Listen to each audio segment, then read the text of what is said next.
মালদার ইংরেজ বাজারে পুরনো বাড়ি ভাঙার সময় ভয়াবহ দুর্ঘটনা। বাড়ি ভেঙে পড়ে মৃত্যু 2 শ্রমিকের, আহত আরও 1 শ্রমিক। ঘটনাস্থলে পৌঁছেছে ইংরেজবাজার থানার পুলিশ, দমকল ও পুরসভা কর্তৃপক্ষ। আশঙ্কাজনক অবস্থায় মালদা মেডিকেল কলেজ হাসপাতালে নিয়ে যাওয়া হলে মৃত বলে ঘোষণা করা হয় 2 শ্রমিককে। মালদার ইংরেজবাজার পৌরসভার 12 নম্বর ওয়ার্ডের জামতলী এলাকায় পুরনো বাড়ি ভেঙে সংস্কারের কাজ চলছিল। গত কয়েকদিন ধরে সেখানে কাজ করছিলেন শ্রমিকরা। দুপুরে সেখানে কাজ চলার সময় আচমকা বাড়ির একাংশ ভেঙে পড়ে, যার নিচে চাপা পড়ে যান শ্রমিকরা। স্থানীয়রা শ্রমিকদের উদ্ধার করে হাসপাতালে পাঠান। ঘটনার জেরে উত্তেজনা ছড়ায় এলাকায়। বাড়ি ভাঙার সময় প্রয়োজনীয় সাবধানতা নেওয়া হয়েছিল কিনা তা নিয়েও প্রশ্ন উঠছে। আমরা কিছুক্ষণ আগে শুনতে পেলাম উজ্জ্বল সিং এবং কাজল সিং বলে দুজন আমাদের এই ওয়ার্ডের নাগরিক, তাদের বাড়ি ভাঙার কাজ হচ্ছিল। নিজস্ব উদ্যোগে তারা বাড়ি ভাঙছিল। সেই বাড়ি ভাঙতে গিয়ে পাঁচিল পড়ে 2জন লেবার আহত হয়েছে। এখন পর্যন্ত যা আমরা শুনতে পেয়েছি 2জন মারা গেছে। এটা খুবই মর্মান্তিক। সঙ্গে সঙ্গে আমি ফায়ার ব্রিগেড, পুলিশ এবং আমাদের এলাকাবাসী সকলে মিলে আমরা ছুটে এসে এই বডিটাকে উদ্ধার করে হাসপাতালে চিকিৎসার জন্য পাঠানো হয়েছে। এবং এখানে সকলের উদ্যোগ নিয়েই প্রাথমিকভাবে যে কাজকর্ম করার সেটা করা হয়েছে।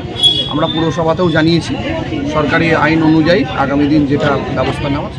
8ম শ্রেণীর ছাত্রকে অপহরণ, 60 লক্ষ টাকা মুক্তিপঞ্চে অপহরণকারীদের ফোন ছাত্রের পরিবারকে। থানায় অভিযোগ জানানো হলেও এখনো অবধি ওই ছাত্রের কোনো হদিশ পাওয়া যায়নি। মালদার কালিয়াচক থানার অন্তর্গত বড়নগর ডাঙ্গা এলাকার ঘটনা ঘিরে ব্যাপক চাঞ্চল্য ছড়িয়েছে। মালদার কালিয়াচক থানার ডাঙ্গা এলাকার বাসিন্দা পেশায় হকার এনামুল হক। তার ছেলে এনজামুল হক স্থানীয় স্কুলে ক্লাস 8-এ পড়ে। অভিযোগ, গত শুক্রবার বাড়ির ছাগল চড়াতে গিয়ে সে নিখোঁজ হয়ে যায়। এরপর সারা রাত পরিবার খুঁজলেও তার কোনো হদিশ না পাওয়ায় কালিয়াচক থানায় অভিযোগ দায়ের করা হয়। শনিবার তার কাছে 60 লক্ষ টাকা মুক্তিপঞ্চে অপহরণকারীদের ফোন আসে। এরপর থেকে গোটা পরিবার শোকে ভেসে গেছে। এখন অবধি ওই ছাত্রের কোনো হদিশ পাওয়া যায়নি। গ্রামবাসীরাও দাবি করছে যাতে অবিলম্বে ছাত্রকে উদ্ধার করা হয়।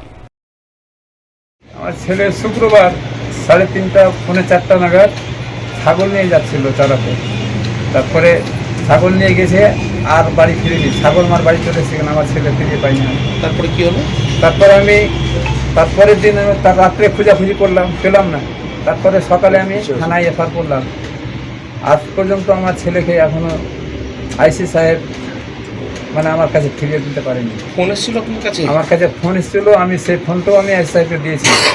সেই ফোনটায় কি বলছিল আপনাকে ফোনে? আমাকে বলছে আমার ছেলেকে দিচ্ছে, বলছে বাবা আমাকে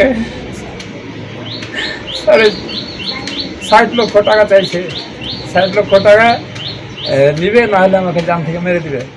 যে বাবা মায়ের সঙ্গে কিডন্যাপটা, এটা যে কিডন্যাপ হয়েছে সত্যি প্রুভ হয়েছে।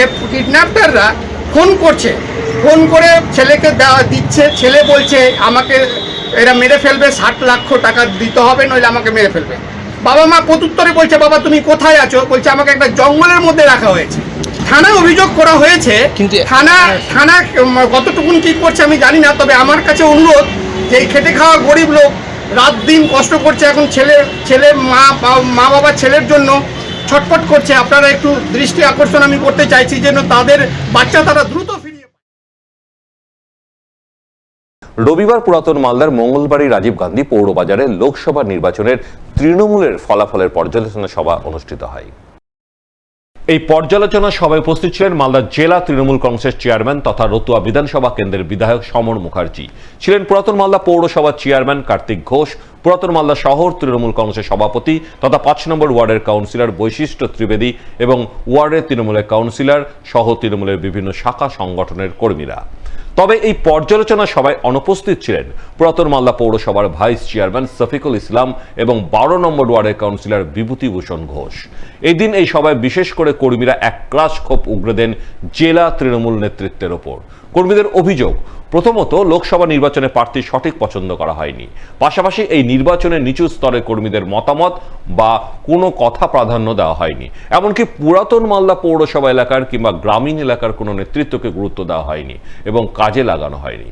পুরাতন মালদা শহরের কর্মীদের দাবি, আগামী বিধানসভা নির্বাচনে মালদা বিধানসভা কেন্দ্রে যেন পুরাতন মালদা থেকেই প্রার্থী করা হয়, নচেত আবার দলে ভরাডুবি হবে, এমনই অভিযোগ ওঠে। যদিও এইসব বিষয় নিয়ে জেলা তৃণমূল কংগ্রেসের চেয়ারম্যান এবং পুরাতন মালদা পৌরসভার চেয়ারম্যান কোনো মন্তব্য করতে চাননি। তবে পুরাতন মালদা শহর তৃণমূল কংগ্রেসের সভাপতি বৈশিষ্ট্য ত্রিবেদী তিনি কি বলেছেন চলুন শুনে নিই। আগাতে হবে, নতুন করে আগাতে হবে, নতুন করে চলতে হবে, এটাই।